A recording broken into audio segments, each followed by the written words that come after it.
Good evening and welcome back to the Darkness on the Edge of Town Paranormal Radio Show. I'm your host, Dave Schrader, and this evening we're talking ghost stories. Your real-life ghost stories. Love to hear about them. I won't even limit you if you want to call on and talk about your experiences seeing UFOs or Bigfoot, any kind of cool paranormal sightings. Or if you have questions, concerns, you've got a ghost and you want to know what to do and how to deal with it, give us a call. We will try to field those questions for you as well. Let me make a couple of quick mentions. Again, there is something really cool. Dead Space Downfall is a must-have feature that bridges the narrative gap between the ongoing Image comic series and the highly anticipated Electronic Arts video game, and completes one of the most ambitious and disturbing multimedia story arcs in recent horror history. The story is this: an ancient religious artifact has been recovered by a deep space mining ship, and for the crew of the USG Ishimura, life has become a living hell. Unearthed on a faraway planet during a mining operation, the relic is worshipped by some, even seen as proof of God. But when it's removed from its resting place and brought on the ship, the artifact unleashes a long-dormant alien race, one bent on ripping apart and taking over every human aboard. Their screams can be heard in space, but only the slashers are listening.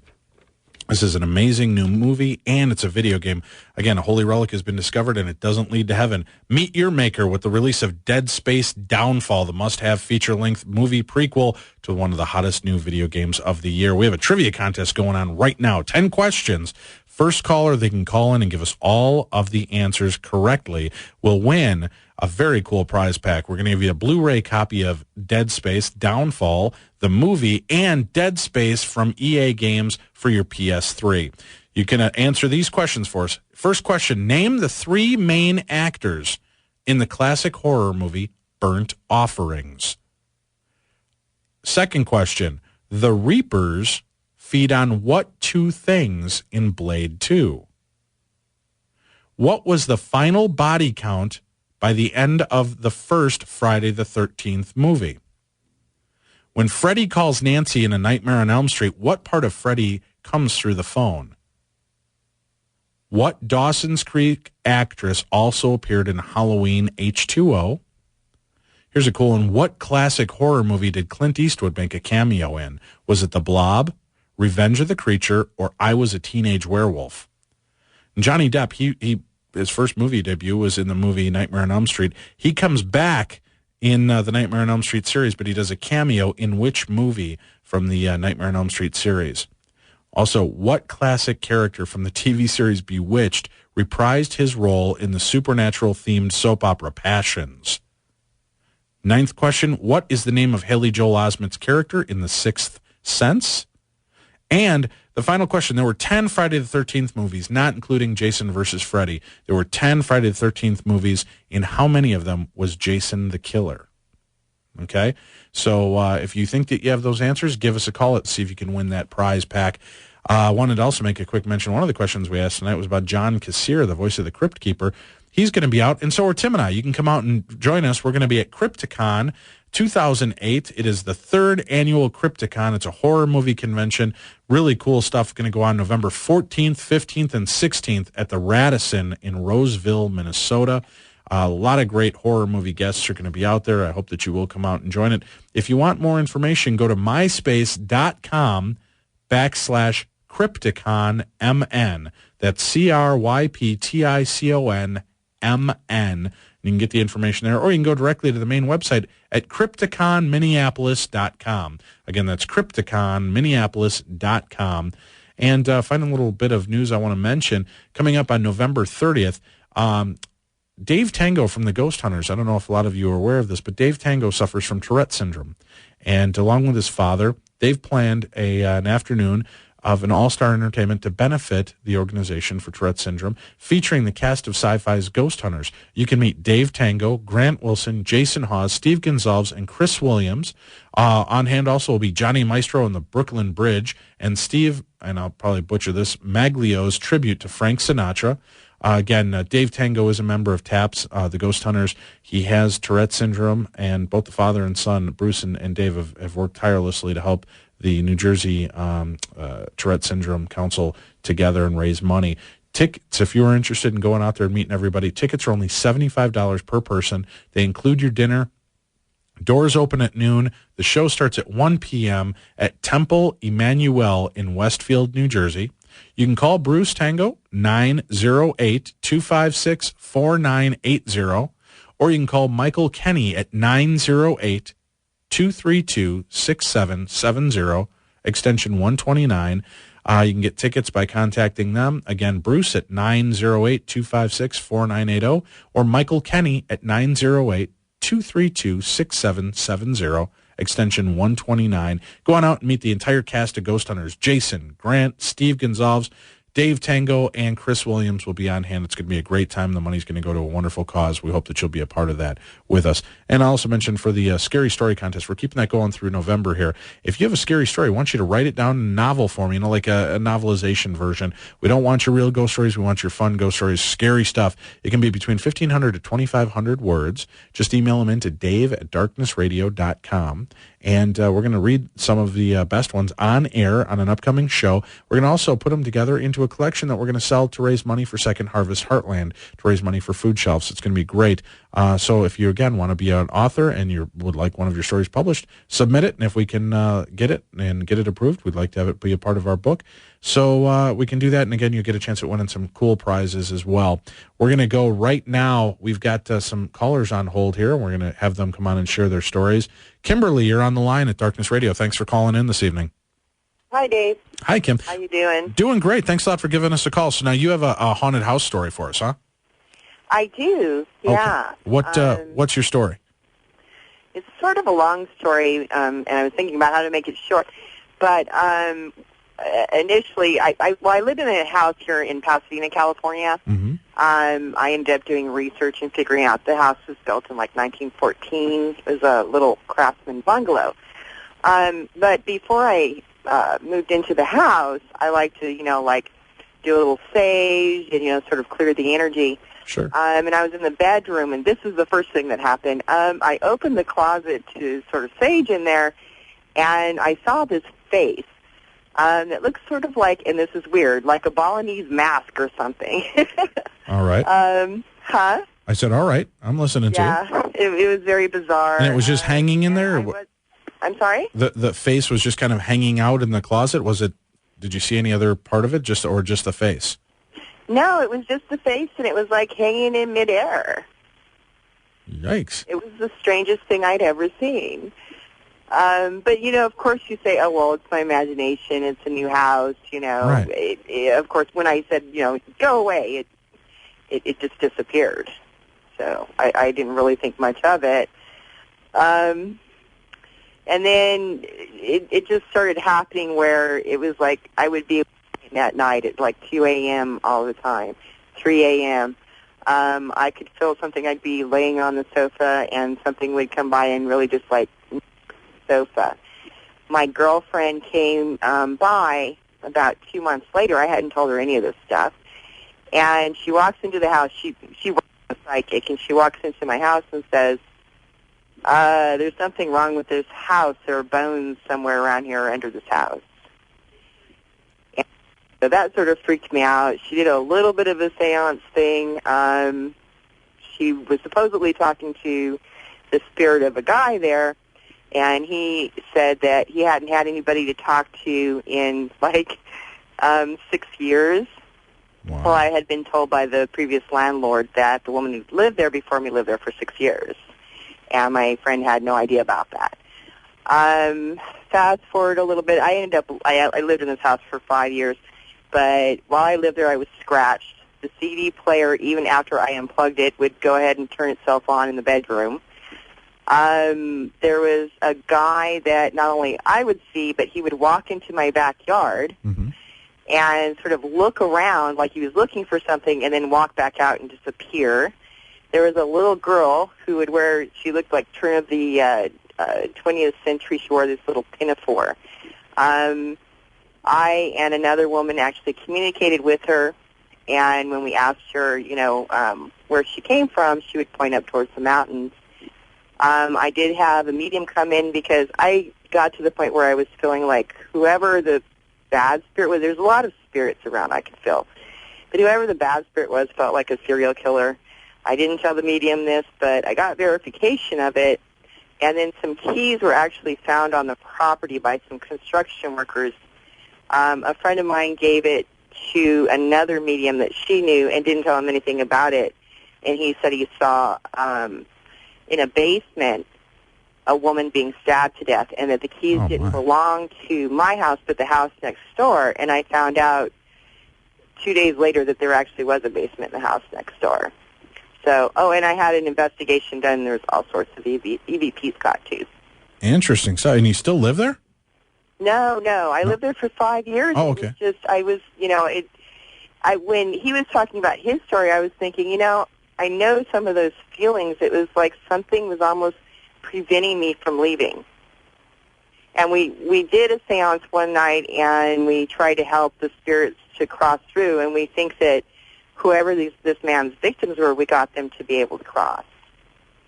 And so I was essentially released about 2 months after that. All right. Well, Kim, thanks a lot for calling and being part of the show. We appreciate it. Okay. You have a good night. Let me call. Bye-bye. Thank you. Yeah, that's some weird stuff. You start opening up. And again, if you want to call up and tell us your ghost story, give us a call at 651-989-5855, 651-989-5855. Everybody seems to have a ghost story. That's kind of what I've liked about this whole field is, when you probably talked about this 6-7 years ago, you bring up ghost stories, people kind of look at you and roll their eyes. Now everybody has a story. I meet every walk of life, from housewives to attorneys to judges to movie and record executives that have ghost stories. As a matter of fact, there's a cool series I just caught, Celebrity Ghost Stories on Bio Channel. And they had Sammy Hagar telling his story about how his father came to visit him one night, kind of being belligerent and strange, and Sammy shuffled him out the door. He was used to being kind of, I guess he was like a homeless, vagrant drunk, and Sammy kind of ushered him out the door, and shortly later got a phone call that his dad had passed away states away under or on a park bench. They found a body. So, Sammy Hagar was actually visited by the ghost of his father shortly after his death. He said his big regret was not letting his dad in the room. Interesting stuff. We get another caller online with us. Kristen, we're going to take your call real quick before we go to break. Thanks for calling us. Hi. All right. What's your story? Okay. Last year we put my grandmother in the nursing home. Okay. And she had Alzheimer's, and she would kind of tell us that when she would wake up, people would be staring at her, and we thought it was part of her illness, which it could have been. But then when we moved her out of her apartment, it was actually a home, and it had been split into two, the upstairs apartment and downstairs apartment.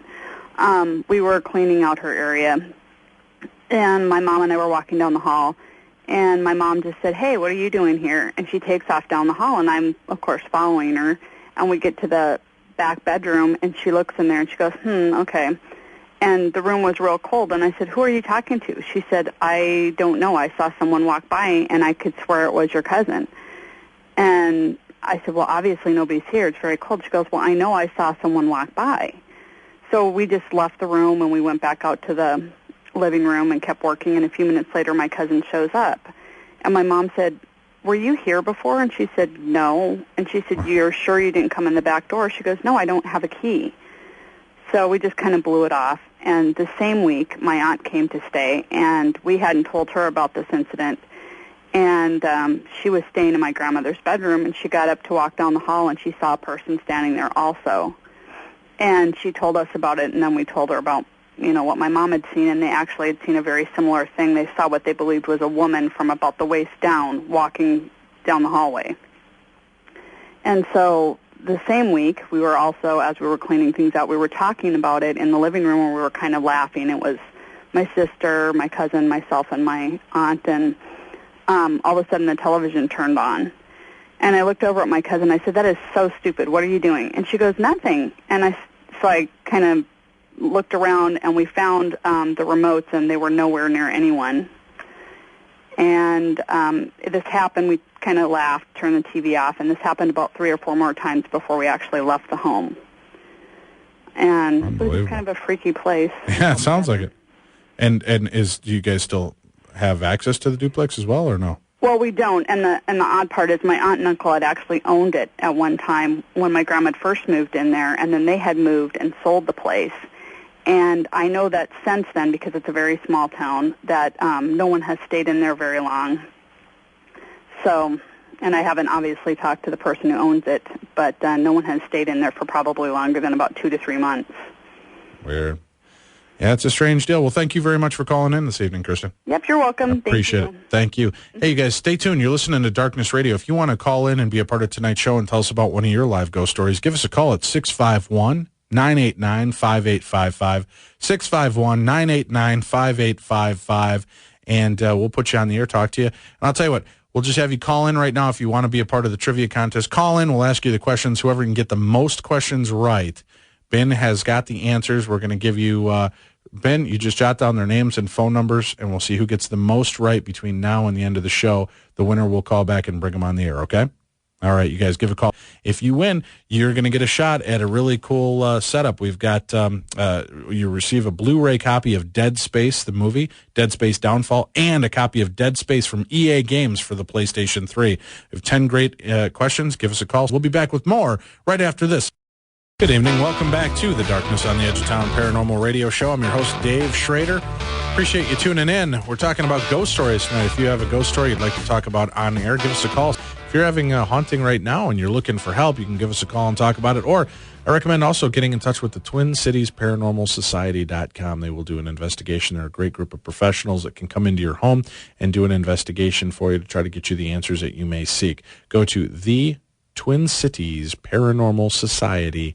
You know, one of the things that got me involved in this, again, having my own experiences growing up and seeing spirits, my grandmother coming to visit me a few times, my grandfather as well. Some of the stories that really intrigued me, we had a friend of the family who had passed away. He had committed suicide in his home, and he lived in part of a duplex owned by his brother and sister-in-law. And his nickname was Bear. Bear had actually lost his leg in a motorcycle accident. And the family came home to actually, I guess, hear the last gunshot ring out, and they came in and found Bear had shot himself in the chest a number of times and killed himself. Well, they went on, and things just went on as normal, but the strange deal was, I guess, every night Bear had a pattern in the house.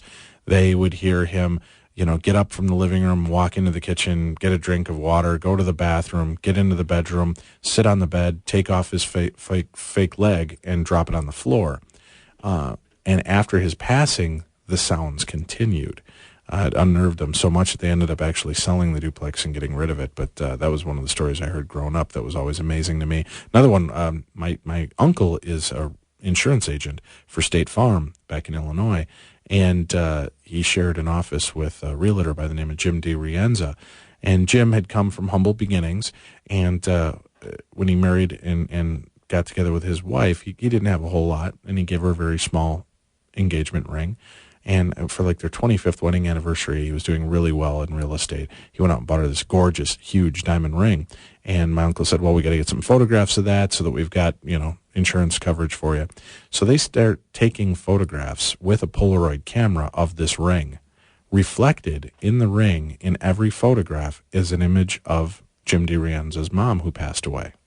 And there's teeth missing from her smile that match exactly.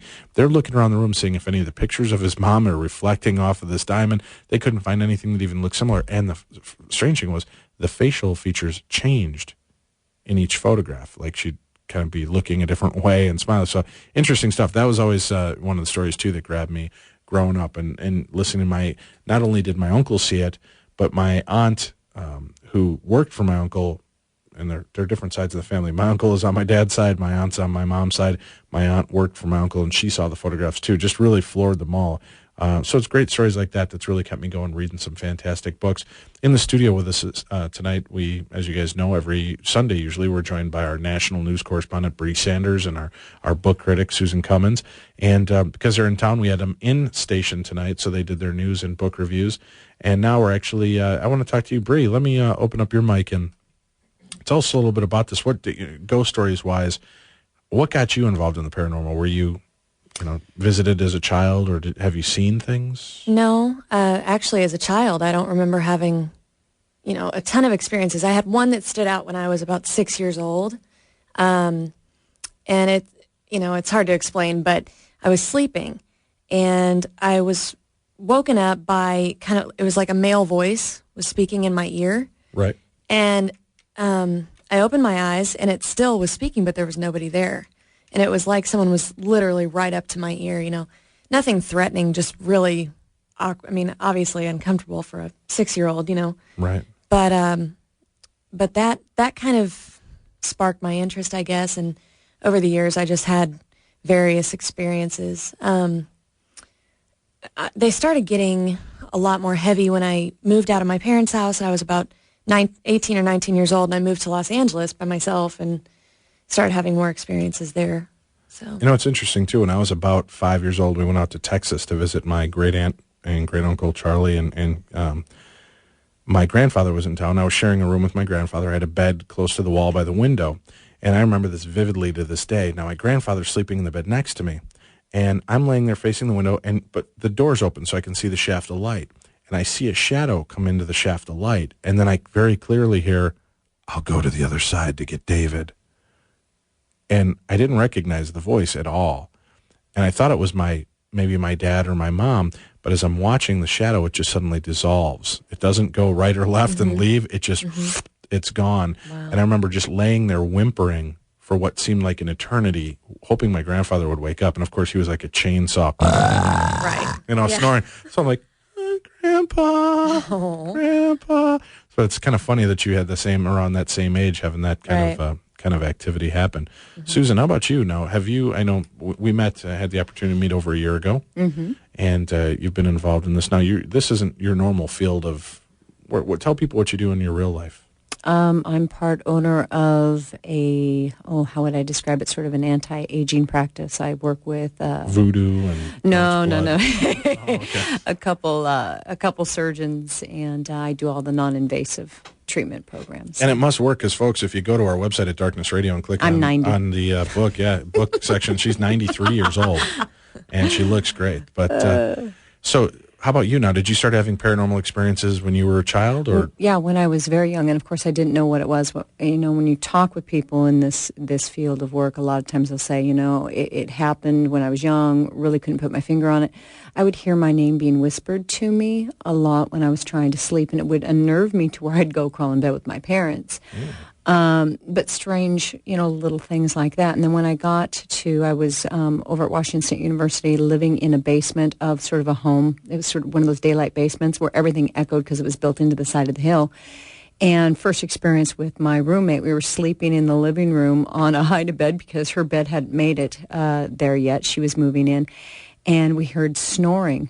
And it reverberated off the walls. It was my grandfather in It was Texas. your grandfather. That's how loud it was. Yes. And I hit her to tell her to stop. I mean, it was just obnoxious. It was just echoing. And she sat up and looked at me, and we looked at each other, and it continued. It was like this breathing type of snoring. It wasn't like, right. And that was pretty good of me anyway. But then things started to happen there. Things would fly off the wall, and it was pretty amazing. So I've had a lot of very cool. Well, let's come back. We'll talk a little bit more about some of the other stuff you've had happen and some of the EVPs you're great at getting. We're going to take a quick break here. Everybody stay tuned. If you want to be a part of tonight's show and tell us about your personal ghost stories, give us a call. You're listening to Darkness Radio, your paranormal home, every Saturday and Sunday night from 9 to midnight. We'll be back with more. Good evening. Welcome back to the Darkness on the Edge of Town Paranormal Radio Show. Although with all this happy, upbeat music this evening, it's just kind of... Hey, welcome back to your crazy home for paranormal stories.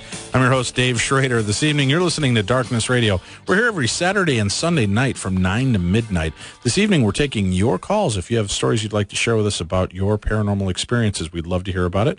You can give us a call. Let's finish up, Susan. We'll tell you we have a couple calls coming in, but let me hear a little bit more about what you were going through, some of the other experiences you've had.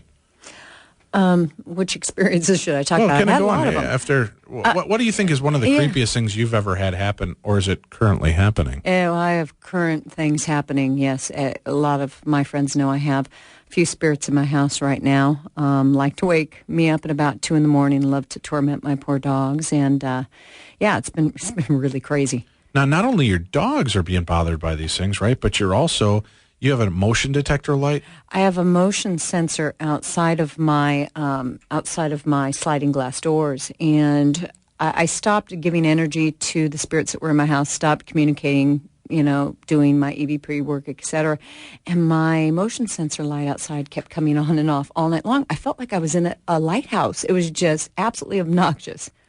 And there was nothing there. I mean, it would happen when I'm standing there looking out into my yard. Nothing was there. Now, you're a petite little lady. You're Why, living, thank you. You're living in a haunted area. Uh-huh. Does this freak you out? No. No? I Doesn't mean, bother you? sometimes the very first time I heard an EVP in my house when I was having K2 activity and I turned on my brand new Panasonic that I really do love.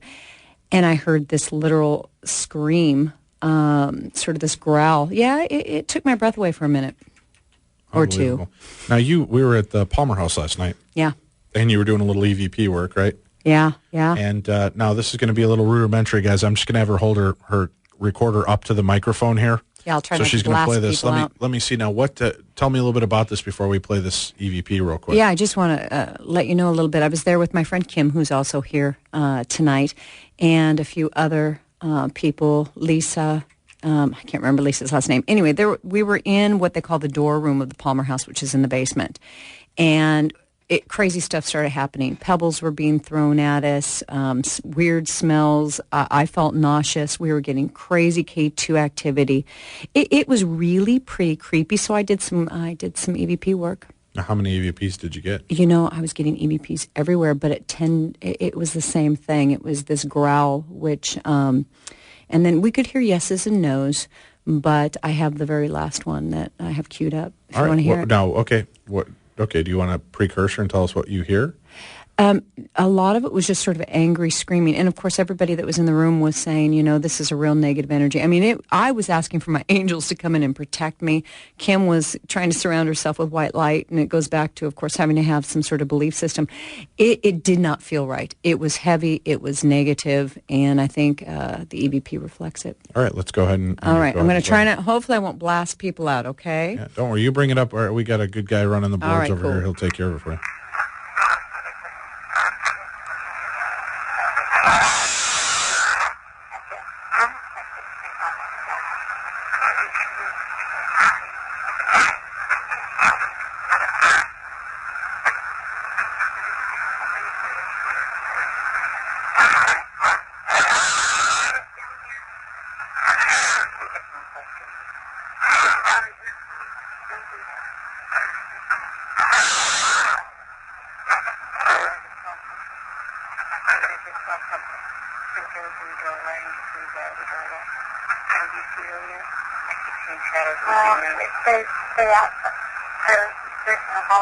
Now that's the voice of your friend. I think that was so that screaming is just, that's unreal. It's even louder than your voice, Kim, and you're standing right there talking into the recorder. Go ahead, you can hit your button. There you go. I'm about a foot away.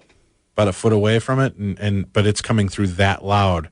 That's unbelievable. Ugh. Now, Mark and Debbie Constantino, I talked to them about the possibilities that this could be my recorder, and they said sometimes when you have it on voice activation, that it is sort of like a precursor to the activation coming on. I did not have it on voice activation at all, so... That's just straight away. Huh? It was straight away. I mean, it was pretty amazing. Yeah, it was pretty cool. All right, we're going to take a call here. We've got Brian is online with us. Brian, thanks for calling this evening. Thank you. Yeah, go ahead now. What's your story? This occurred when I was about 9 or 10. There's a place here in town that one time was a house for one of the bankers here, and he was murdered in the home. The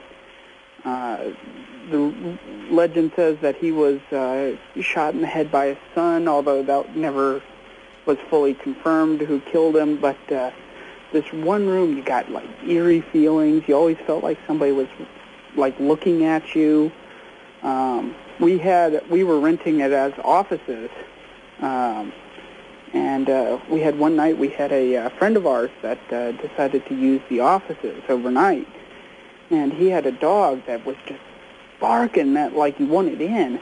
But as soon as the guy would open the door to let the dog in, dog backed off. He wanted nothing to do with the room.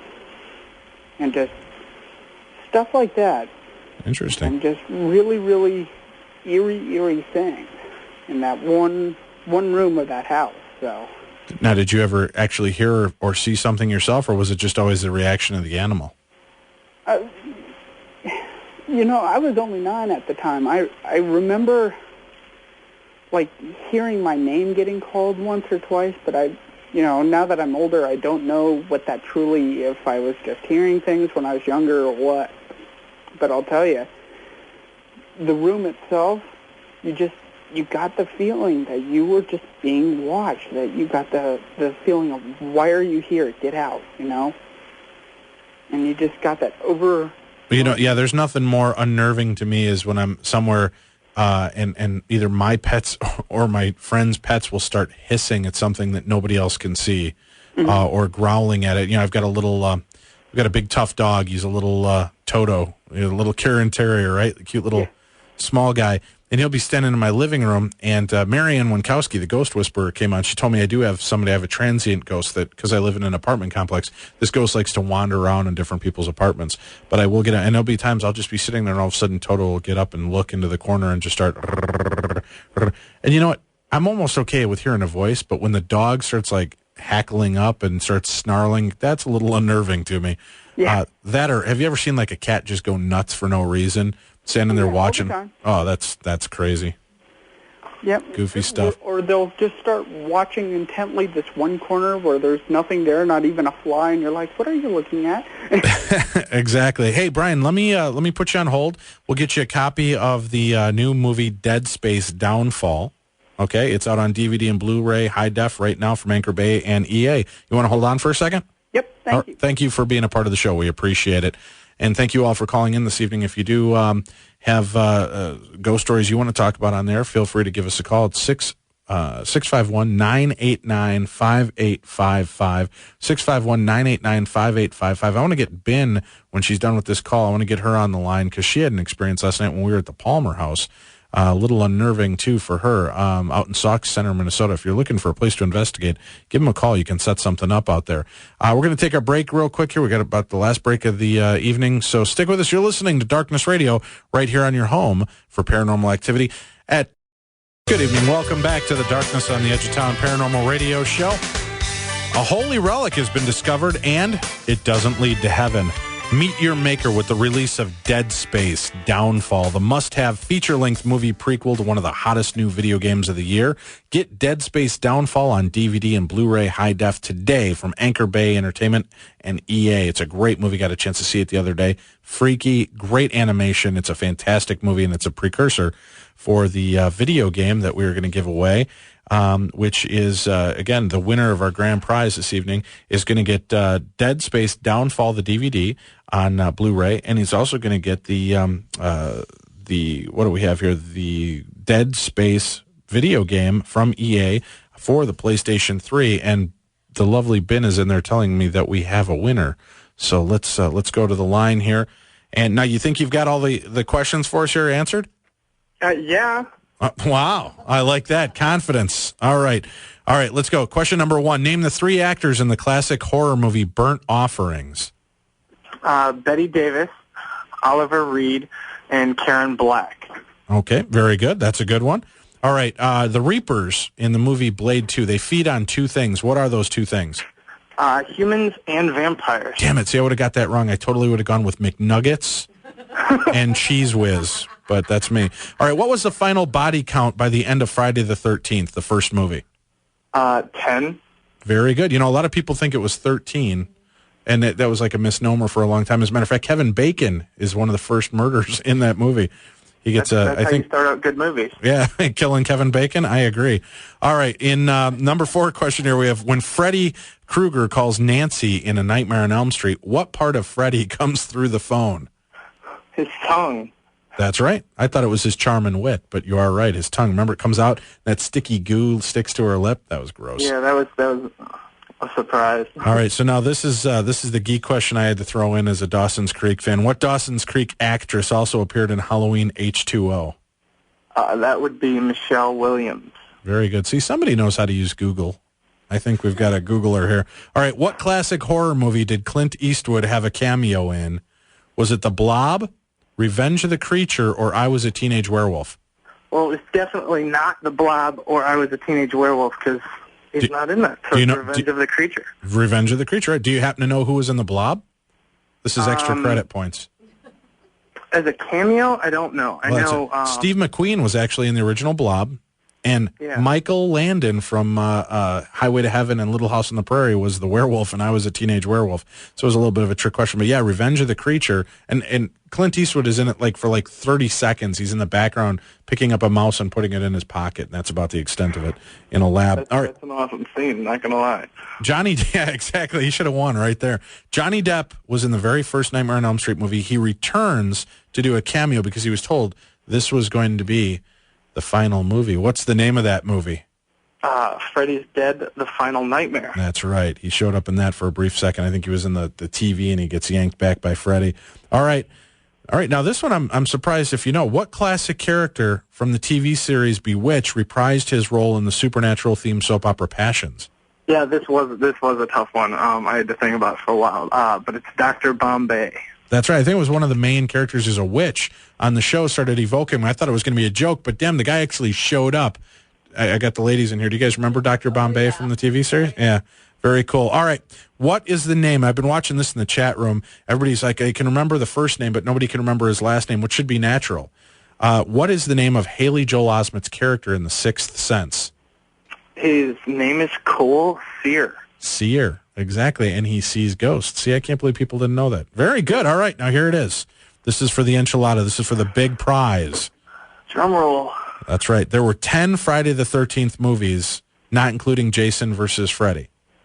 In how many of them was Jason the killer? Lucky number 8. That's correct. Good job. Hey, congratulations. Yeah, I think it was the first Friday the 13th was his mom. And then it was in Friday the 13th, Part 4 or whatever, it was a psychiatrist dressed up like Jason committing these murders. And at the end, Didn't he falls. He, eat his heart or something like that? Oh, no, that was actually a different one. That was Jason does appear in that one in the beginning. They kind of blow him up. And then at the autopsy table, that the black mortician picks up the heart and eats it. And then he keeps jumping his soul from different one. But yeah, in the one movie, it was I think it was a psychologist took over Jason's role to murder somebody and blame it on Jason, and then he ends up dying at the end, and they see the mask that it wasn't really Jason Voorhees. But good job. Congratulations. Thank you. You are the winner this evening, and the prize, again, that you're going to get is a Blu-ray copy of Dead Space Downfall, the movie, and then you're going to get, as a special addendum to that, you're going to get Dead Space from EA Games for your PlayStation 3. Hell yeah. All right. Thanks a lot for listening and playing along with us this evening. We appreciate it. I'm going to put you back on hold. I'm going to have Ben take the information from you, and we'll get that out in the mail to you this week, okay? Awesome. Thank you. All right. Thanks a lot, Mr. Weston. We appreciate you calling in this evening. Hold on. Wow, that's good. Now, see, I was starting to feel bad. I gave the questions in the chat room about 100 times. We read them online here. I was getting worried. How hard is it to look this stuff up on Google? I gave people hours. I'm very pleased. Mr. Weston gave us a call and was a part of that. All right, we got on hold. We got about 4 minutes left here, and we've got another ghost story. I'm sorry, my screen is clear right now. Who am I talking to? Hello. Apulia. Oh, Apulia, how are you? Fine, how are you? Great, thank you very much for calling tonight. What's your ghost story? Well, a few years ago, I stayed at a bed and breakfast in the Irish Channel of New Orleans. When I walked in, I felt as if a movie had been made there. Sort of a southern version of The Shining, maybe?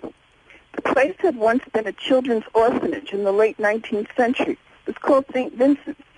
It was being renovated when I stayed there, and my room was on a floor that was still being done. I was the only person on that side of the floor. It was a lovely little room, and it was air-conditioned to keep out the hot New Orleans night. When the lights were turned off, it was another story, though. The energy changed, and I felt as if something started to appear before me. No, I actually saw a man appear before me, and he really was frightening to me. So I turned all the lights on, and I didn't sleep a wink that night. The next night, a friend of mine stayed with me, so everything was okay for the duration of my stay. A year later, I was watching a horror movie on TV one night that took place in New Orleans. It was the second version of Candyman. Well, guess where it was shot? In the same bed and breakfast that I spent that uncomfortable night in. That's my story. Oh, no kidding. Well, that's weird. Wow, very cool. No, so, had you ever been to that area before? Oh, she's done with us, I guess. She told us her story. She's out of here. She doesn't need to talk to me anymore. All right. Do we have another call on line one with another ghost story, guys? No? They're just hanging out and chatting? Okay, good. Good plan. All right. We've got now Ben's still on the line. Look at her go. She's crazy back there. Susan, maybe we'll have you talk a little bit about this, because during the time you were getting that EVP, which was really freaky with all the screams and cries, Ben was actually there. Yeah, I'm brain dead because I've had very little sleep. We were up till 5 investigating. We were on a roll. But Ben was the other person in the room with us. There she is. She's available now, too. Ben, can you hop on mic back there? Ben was ghost hunting last night. Okay. All right, Ben, so now we heard the EVP that Susan got. Now explain to people, during the EVP, what happened to you? You started feeling something on your arm, right? Yeah, I actually started feeling like this massive warmth on my left arm and kept saying, my arm just feels really hot. Yeah. Walked over and said that to the other guys. And I think right at that same time was when the gravel got thrown. Yeah, gravel was being thrown. She says, my arm is hot, my arm is hot. And I was recording also, and that's when those lovely EVPs, we left and... Ben showed us her arm, and it was pretty frightening. Yeah, I didn't notice that it was actually scratched until we came back upstairs where it was light and could see. I just happened to look down at my arm. I'm like, yeah, because my whole arm from here to here was hot, and looked down, and I'm like, oh, okay. There's probably a reason here because there's actual scratches. And I saw those this morning, right? Yeah, that was weird when you rolled up your shirt when we came down for breakfast at the Palmer House. And when you saw it, it was actually not as bad as what it was last night.